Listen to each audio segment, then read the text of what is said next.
Well, hi there, food friends. It's Kevin, and welcome to Cavalcade of Food. And I'll always say, welcome to Always Analog, where we celebrate the beauty of analog technology in the digital world. So some of you may have thought, starting to watch this video, that you were either watching the right thing or the wrong thing, because today I'm sort of combining my two channels, Cavalcade of Food and Always Analog. So Always Analog always starts with me with pen or pencil in hand at my desk, writing out the name of the episode. Cavalcade of Food always starts, generally, with me at the chalkboard, with chalk in hand, writing out the name of the episode. Why do I do that? Well, why do I do anything? But really, it's because, one, I love the craft of writing things by hand. The skill, the craft, the analog way of communicating with something in your hand. Add cursive writing to that mix and it's a home run. I saw a long time ago the decline of cursive as a means of communication and expression, and it bothered me. I'm someone who still thinks handwriting is important. Heaven forbid the grid goes down one day. Will we be able to write? Will we be able to use our brain, our muscles, our hands to actually communicate? I don't know. Probably won't happen in my lifetime, but we're no longer really teaching cursive in a lot of school districts, and the only cursive that anyone really needs to have is their signature. But my other issue is when you stop writing in cursive, you lose the ability to read in cursive. And there are a lot of very important documents and things that have been written in the history of humanity in cursive. And I think it would be nice to be able to read them in their original form. Yes, I know, the Constitution, the Declaration of Independence, the Bill of Rights, all this stuff has been transcribed and you can just Google it and read it on a screen. It's really cool to be able to see the original document and read it. Corporations now who have corporate logos that were in cursive are gradually changing them to printed letters because they're worried that people won't be able to read their logo. Anyways, I'm not going to go on a tirade. Welcome! But this is why I always open my episodes, whether it be Cavalcade of Food or Always Analog, in cursive.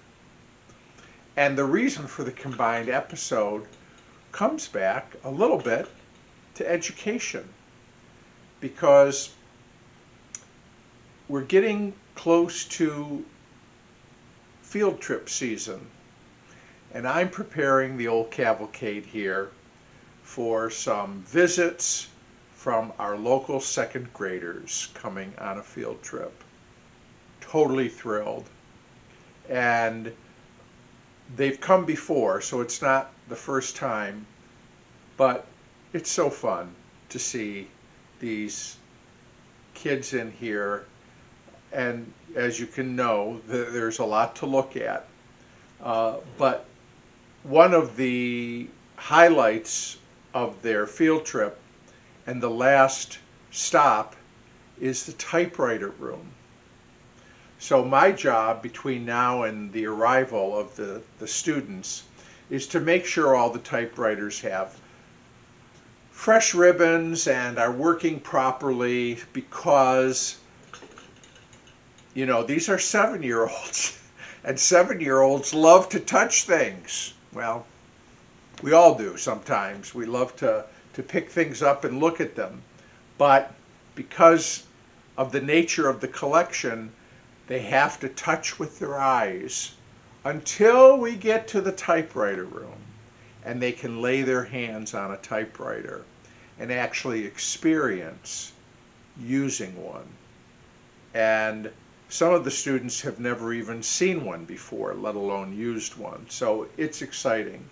So since I'm going through the typewriters, I thought, oh, I'll do a typewriter review for Always Analog, which is something that I do probably not as frequently as I would like or I should on Always Analog, but I do from time to time kind of review or take a closer look at one of the typewriters that I have. And I'm going to do that today. So I'm not going to show the typewriter review on Cavalcade of Food. What I will do is ask you to check the typewriter out on Always Analog, where it will be posted there. And for those of you on Always Analog, you'll get to see a little bit of the Cavalcade before the typewriter review. So that's how I'm putting the two together. Okay, here we go. Okay, I thought I would start with sort of a bird's eye view of the Cavalcade and the route that the students take on their field trip. So I'm standing a little bit in front of the front door, and we will come in and we are going to go back to, it's hard to see, make it from here, and this camera doesn't have a zoom, but in the left corner is the kitchen. Those of you who watch Cavalcade of Food will see the Jell-O molds there in that corner and know that that's where the kitchen is. And we'll start there. So you have the kitchen, and then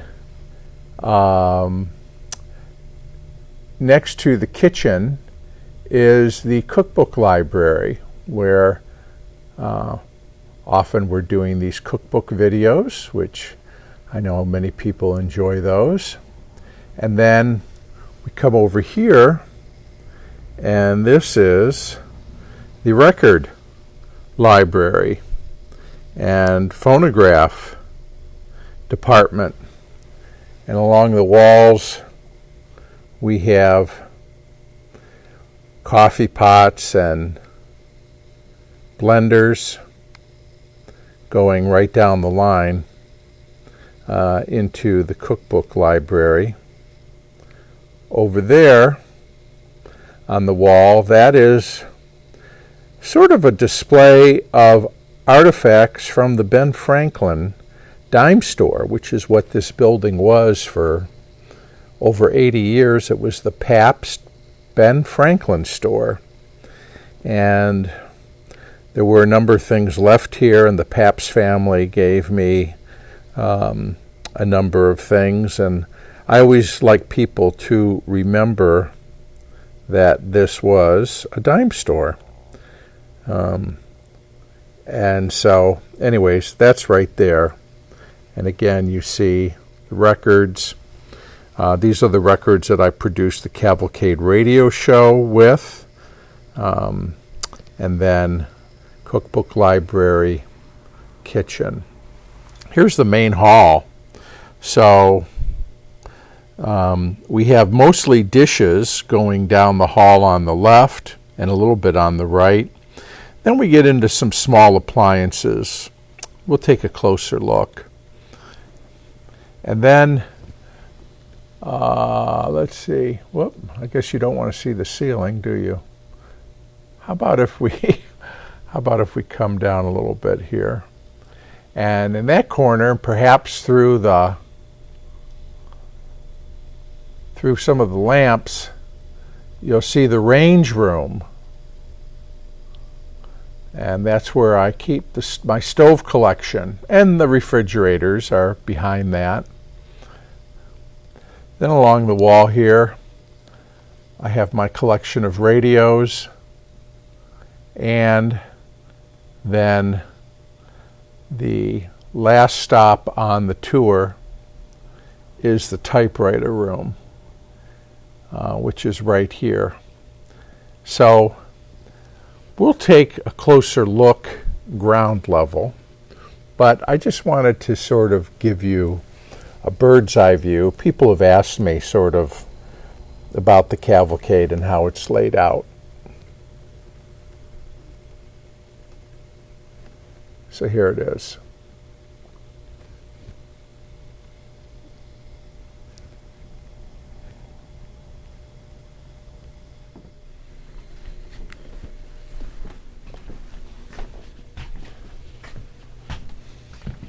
So we'll go through the record library here and make note of the blenders and the coffee pots.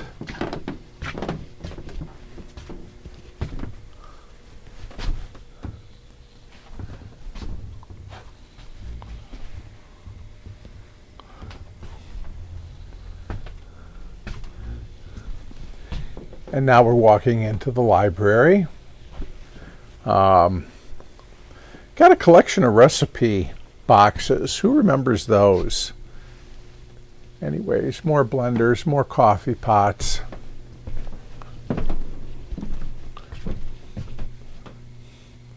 Here, the cookbook library. People are often asking about what's on the top shelf: thermoses, ice buckets, cookie jars.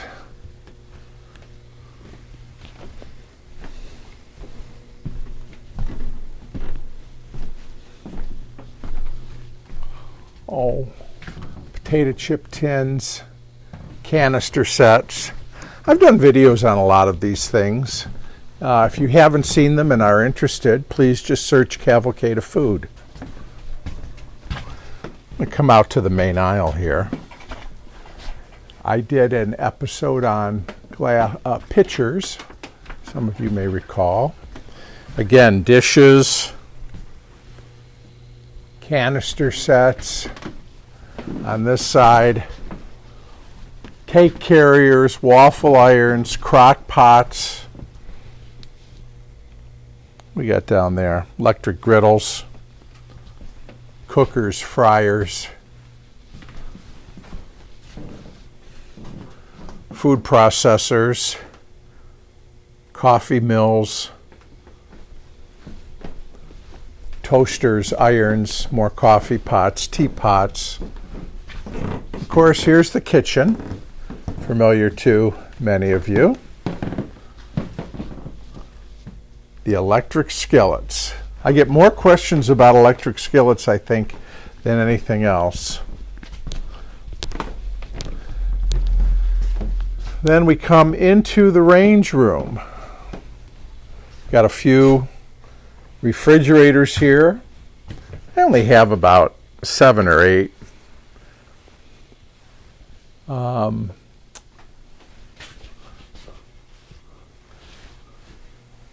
I have a greater interest in electric ranges, as those of you who watch know.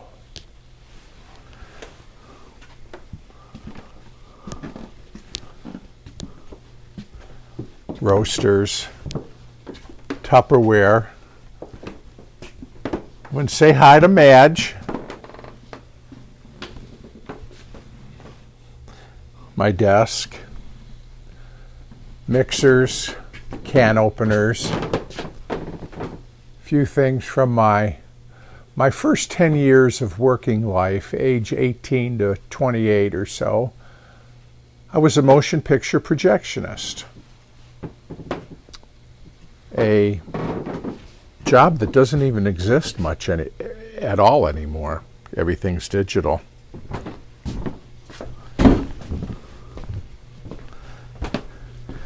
This takes us back out to the main aisle. Oh, look at This is the Cavalcade of Cavalcades. Cavalcade of Stars, Comic Cavalcade. Cavalcade of Song Hits. Cavalcade of Dance, Country Cavalcade. Big Band Cavalcade. Cougat Cavalcade. Country Western Cavalcade. You know, cavalcade is a word that, especially the younger ones, they don't know that word.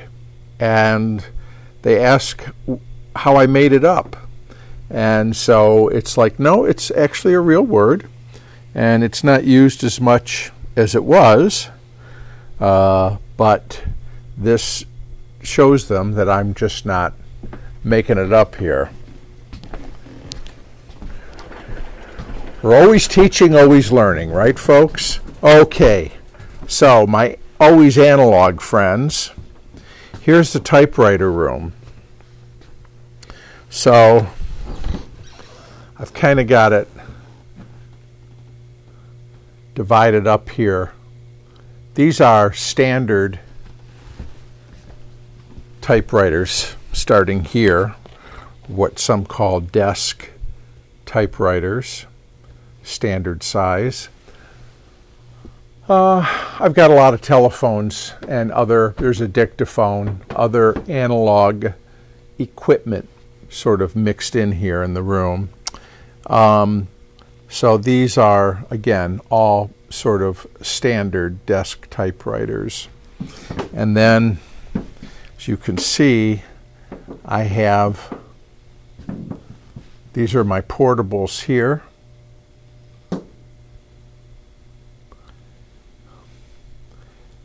And we have a few stations, and so the students come in one class at a time, which is about 22, 24 students. And so each student gets their own machine, their own typewriter to type on. And we put a piece of paper in here, and they can go to town. And it's just amazing to see when they finally figure out how these things work, how excited they are. I've also got some adding machines and contometers here as well, since we're in the analog department. Here's an analog contacts, which we have in our phone now, but this is the analog version, the old Rolodex. So many of you will remember these things. There's some stand mixers and more coffee pots. These are typing books from schools, as well as some recordings and other tapes, things where you could learn typing on your own. But these are typing textbooks, and we use these in school. I certainly did. I've also got some Greg shorthand books. Talk about another incredible skill that is now completely obsolete, and it's too bad. Shorthand, amazing work. And then I remind the students that when we type things out, we didn't have spell check, and we used a dictionary. So I have a collection of dictionaries here too, and some thesaurus.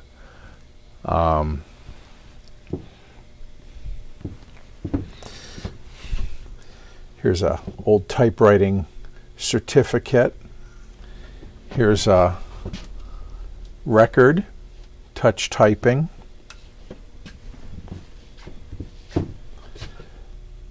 This gentleman here, Albert, I don't remember his last name, was the world's champion typist in 1928. Could type faster and more accurately than anybody else. Here is a record where you would practice your shorthand dictating business letters.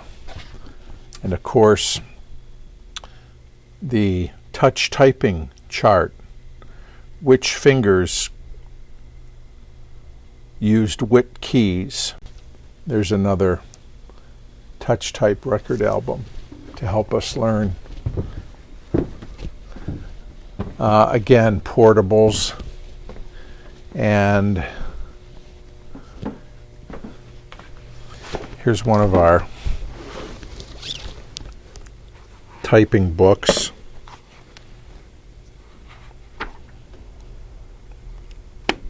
Who remembers this?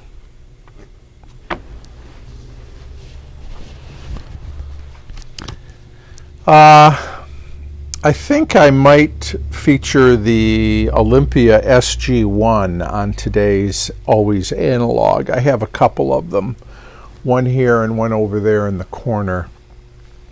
And they are a favorite typewriter amongst many typists, even of current day. So, anyways, and then we come out here and we're right back where we started.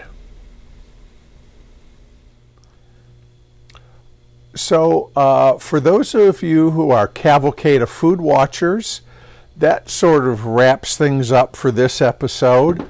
I'm going to go ahead and get ready for the typewriter review. Again, go over to Always Analog if you're interested in seeing that. If you have any interest in pencils, pens, writing, handwriting, typewriters, and the like, that's Always Analog. I will say I do more pencil reviews than anything else. And I could go into a big thing about the significance of the pencil and how it has changed the world in so many ways, the humble pencil, but I won't do that here. But if you'd like more of that, go to Always Analog. You can also go to the website, cavalcadeoffood.com, and on the homepage you'll find a link to the Always Analog channel, and you can see all the stuff that I'm doing there as well. So, for Cavalcade of Food, everybody, thanks for joining me on this tour, and combined with our friends from Always Analog. And for Always Analog, you just stay tuned because we're going to take a look at a typewriter coming up next.